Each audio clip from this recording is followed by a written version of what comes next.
Video contains super awesome content not suitable for people who don't enjoy super awesomeness. Toby Maguire got bit by a spider, but see, me, it was a goat. If you want space, I hope you take your helmet off soon as you get up to Venus and choke. I'm on a mission, won't hang by your ropes, so seeing the vision won't follow the trope. Common a moniker, raising my power level, people sleeping. Insane, man. But anyways, we have the last story. It's another crazy one. Oh, of course it is. Yeah, this young woman, she was trying to be a exotic dancer, and it did not go properly.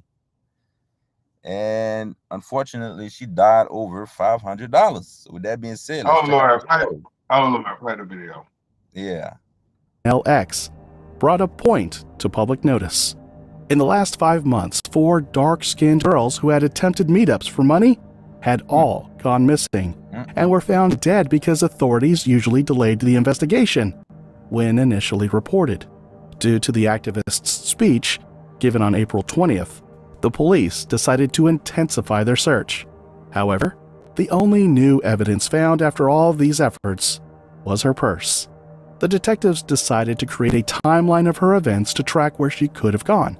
They questioned her family and her friends, especially those she communicated with regularly.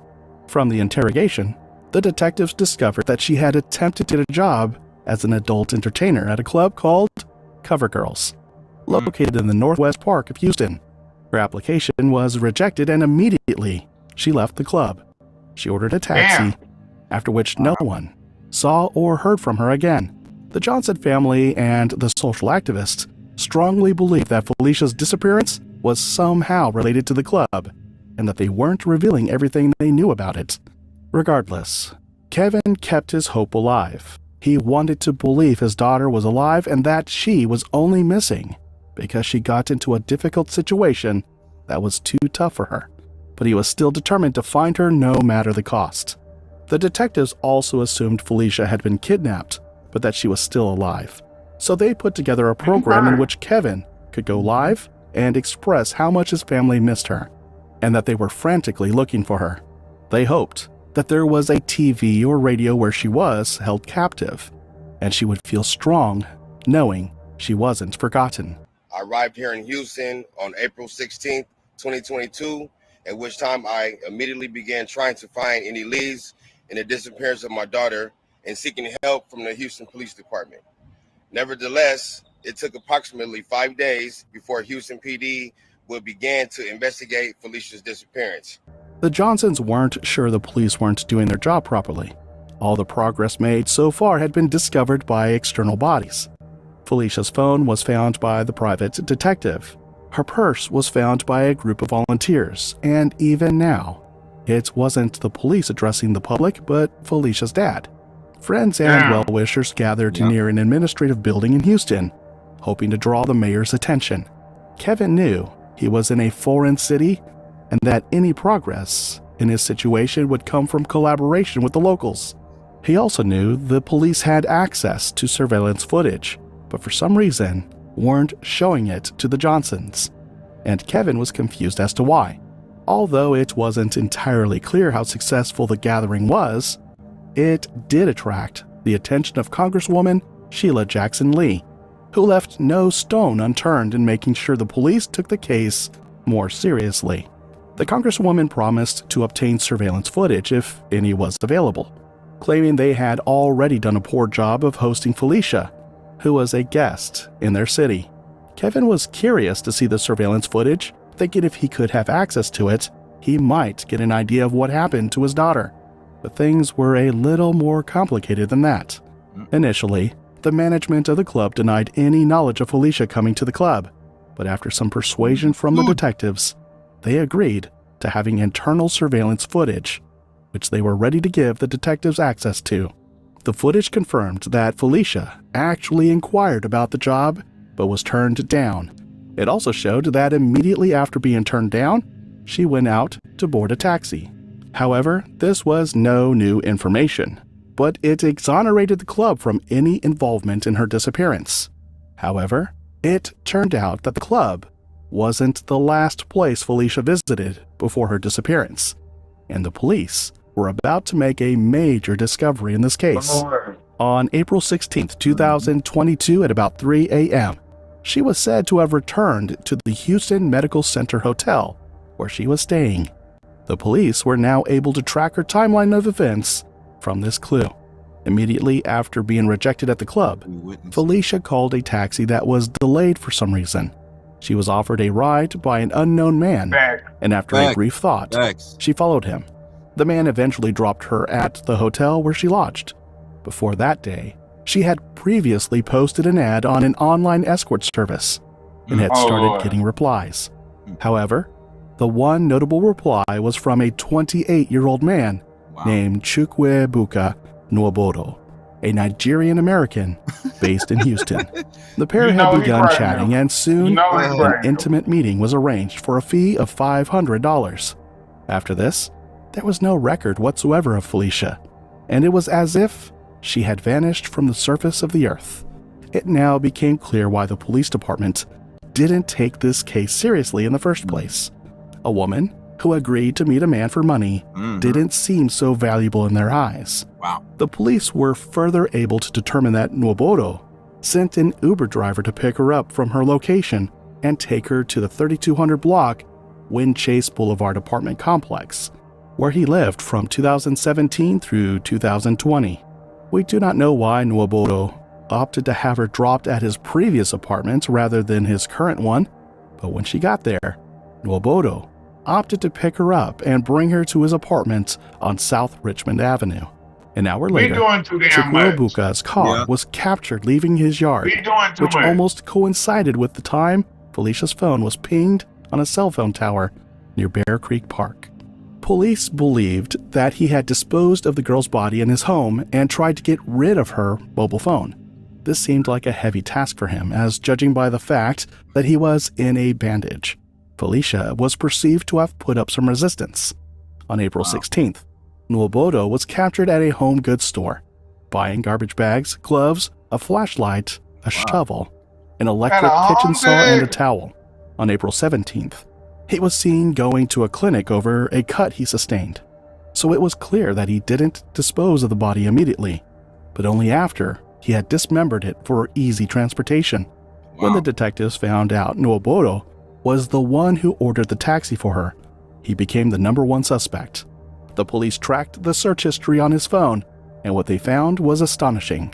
The search history on his phone included how to become a serial killer, can bleach destroy DNA, the most wooded part of Houston, how to get away with murder, and places to live for as low as $1,000. These searches showed that a premeditated killing had been carried out. However, what happened next was even more shocking. On May 13, 2022, the police were on a routine traffic check when they came across Chukwuebuka Nwabodo. He was arrested and interrogated immediately, but not for the reason we all thought he would be.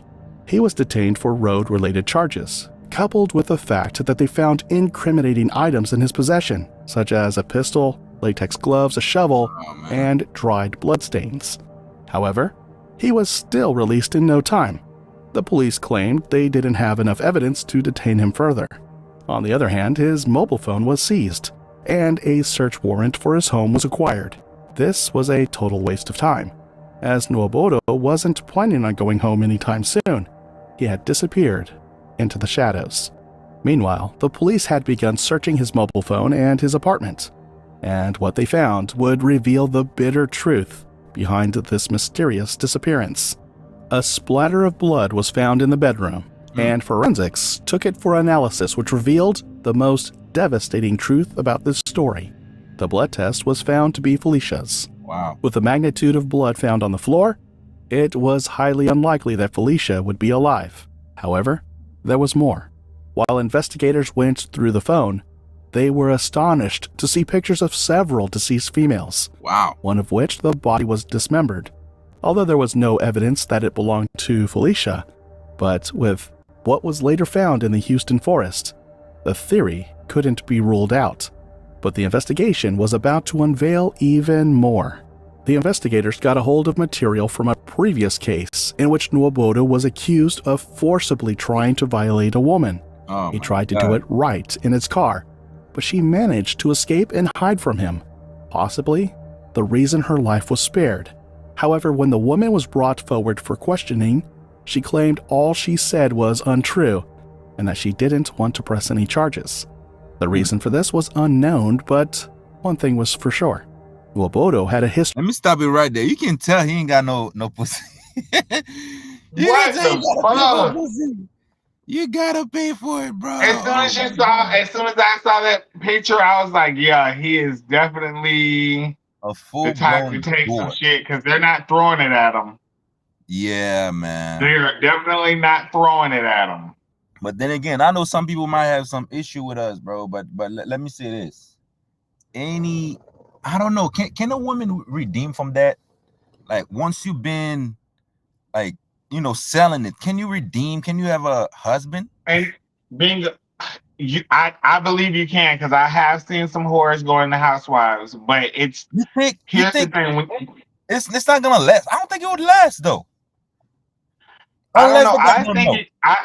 I think it could last. For me, it could last only if I did not know. There we go. That's what I'm saying.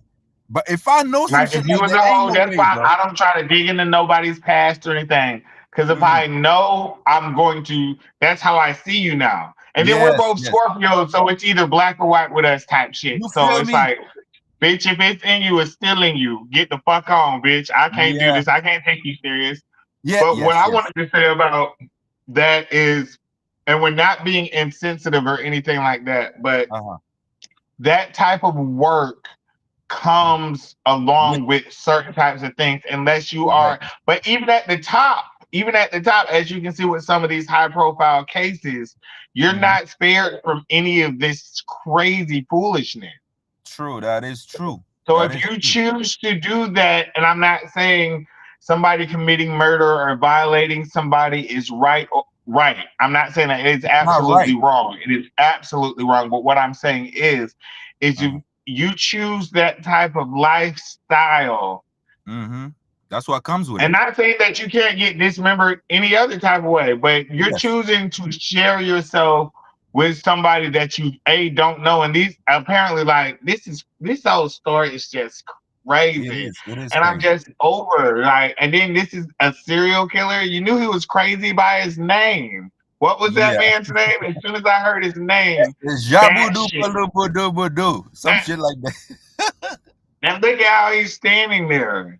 Yeah. Like, what the fuck? And why everybody want to take something these days? Like, what the fuck y'all getting out of taking something? And then a crazy thing. Here's another crazy thing, because I've been studying money for a little while now, for a good 2 years. Once you understand money, bro, you understand how money works. There's no way like you would do some crazy shit like that for money. You know what I'm saying? Once you understand how money works, especially the paper. Once you understand the paper to print this shit, I'm like, oh man, there is no way. It's a little deeper conversation. Like for definitely a deeper conversation, but then especially as a woman, and that leads into an even deeper conversation. Whereas in this slut culture has to fucking stop. Yeah. It has to stop. It is ruining the world, because if we don't have strong women, if we don't have actual women, if we don't have women that are wives and shit like that, who's going to fucking raise the next generation? Like, men are supposed to be the providers. You get what I'm saying? But slut culture has become such a thing where bitches are proud to be whores. I know. Hey, and let me say this, like I said, I'm not trying to put my business out there, but let's speak on how you call it, exotic dancers or strippers. And I love strippers. Yeah, some of them great people, but let me tell you this though, I've dated one, and let me tell you, because it was crazy as hell. I bet she was crazy. Yeah, it did not go well, because what happened is what I find out was, damn, she not tell people that shit. Okay, here's the thing. She was with so many guys, I couldn't get through her. You know what I'm saying? Like, like I said, it's a little crazy, conversation we can have like another time. You can't. Bingo. Dude, You that's why I can't was because they're already so tainted. Like, and that goes scamming into a whole nother those. conversation where They got soul ties. it's the double standard why guys Mhm. can be whores but girls can't. Guys Yes. can be whores because you're entering something. Like, bitch, you are the portal to the fucking known fucking world. You Yep. are the vessel that God chose to use to bring life into this motherfucker, and you're giving it the fuck away for a Away like dirty that. fucking dollar. You A feel me? dirty dollar. And I'm not knocking anybody's hustle. And Yes. I used to support the naked hustle, and I still do. But Mhm. it's the older I get, and I see my nieces and nephews and stuff growing up, and I look at the world and I look at America, and I'm just like, what the fuck? Fuck. I know. I know, When man. did shit hit the fan? And I believe it was COVID, and I also believe it was TikTok and Twitter. That's why I'm Yeah. glad I died during COVID, because I'm glad it skipped over me and I'm still stuck in my ways where I can think. But shit is nuts around Yeah. this Right bitch. now, yeah, things is it's worse than than it was now. Ever Social media, was. People are going for anything. anything, They're going anything. for anything, and you can't speak the truth because you'll get what canceled. You'll Who gives get a fuck about canceled. that? Hey, I don't give a fuck about none of that, listen, motherfuckers. if you don't set up your life properly, there's certain things you said they can try to kill you. Like find where you stay and just fight for a few words. Here's the thing. Here's the thing. Let them because people are so scared these days. Nobody's speaking the truth. So if a bitch takes me out for speaking the truth, turn the fuck up. And it wouldn't be the first time I was taking the fuck out, motherfuckers. So you're going to have to hit me with your best fucking shot. And I'm not knocking anybody. I'm not Anybody hating hustle? on No. anybody. I'm not wishing any ill will on anybody. But I Yes. have to speak my truth. Everybody speaking their fucking truth and wants everybody to respect their fucking truth. Well, bitches, every Tuesday and Wednesday, Yeah. it's my motherfucking truth. Yes, sir. Oh man. All right. So with that being said, let's check out the last part and then we're gonna hand it after that. All right. History of attacking women, and he was the primary suspect in this case. But it was already too late, as Nuobodo had already disappeared into thin air. The detectives course. beat themselves up, claiming if they had been a little patient when they had Damn him in beat custody, themselves up. with these new findings, he would already be behind bars. On one hand, these findings were a major step forward in the investigation. On the other hand, it was a reality check for the Johnsons that they would never see their daughter again. A bounty of $5,000 was promised to anyone with useful information that would lead to the arrest of Nuobodo. But one thing remained. Felicia's body was not yet found, and her loved ones prayed it would soon be found so she could at least get a befitting burial. A whole year had passed and still nothing, but their wait was about to come to an end. In February 2023, the police received intel about a decomposing body found in the Sam Houston National Forest. The officers immediately believed it was Felicia's body due to the location in which it was found, and without running any sort of forensic testing, they informed Kevin Johnson about it. A test was eventually done and their assumptions proved true. It was indeed the body of Felicia Marie Johnson. Kevin Johnson was both happy and sad with this finding. He was sad at the fact that his daughter's death had been confirmed, but it would have been even worse if she didn't get a befitting burial. Eventually, with the help of social activist Quinnell X and Congresswoman Sheila Jackson Lee, Felicia was given a befitting burial. It is important to know that only the upper part of the girl's torso was found. Wow. Whether animals had gone away with the other parts or Nuobodo scattered them in different locations remains unknown. Due to this event, Kevin had been battling post-traumatic stress disorder and hypertension, but he still had a message for Chukwuebuka Nuobodo. He vowed to hunt him down to the ends of the earth, even if he had to die doing so. Oh man. Man, as a dad, I can't even imagine, like, you lose your daughter and you lost your daughter and it's over, like, $500. You was trying to meet up with some guys for $500. Damn, the whole thing is crazy, man. And then you probably go to thinking, where did I go wrong? Yes, yes. Wow, Like I man. can't even start to imagine like the emotions that a person will go through because I don't have any kids. So that has to be a crazy feeling. Yeah, yeah. But it's like, it's just damn, some reality when they hit you, like, damn, I lost my daughter. And then it was for like a little $500. You know what I'm saying? She was Wow. prostituting. She was prostituting. Wow. That is insane, But man. it's only okay because everybody's a fucking prostitute now.